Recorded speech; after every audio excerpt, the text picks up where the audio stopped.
আসসালামু আলাইকুম। কেমন আছেন সবাই? আশা করি প্রত্যেকে অনেক অনেক ভালো আছেন।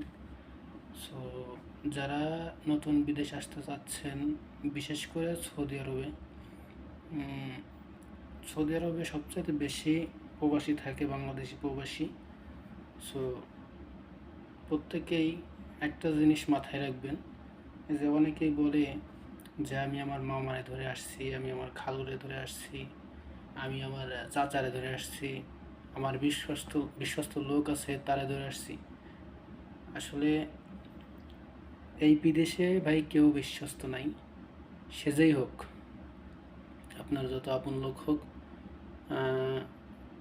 আর অনেকেই বলবে যে, বিশেষ করে যারা দালাল, তারা বলবে যে তুমি ওইখানে যাওয়ার সাথে সাথে 1 দিন বা 2 দিন পরেই কাজ পেয়ে যাবা। ঠিক আছে, কাজ পাইলে পরের মাস থেকে তুমি বেতন পাবা।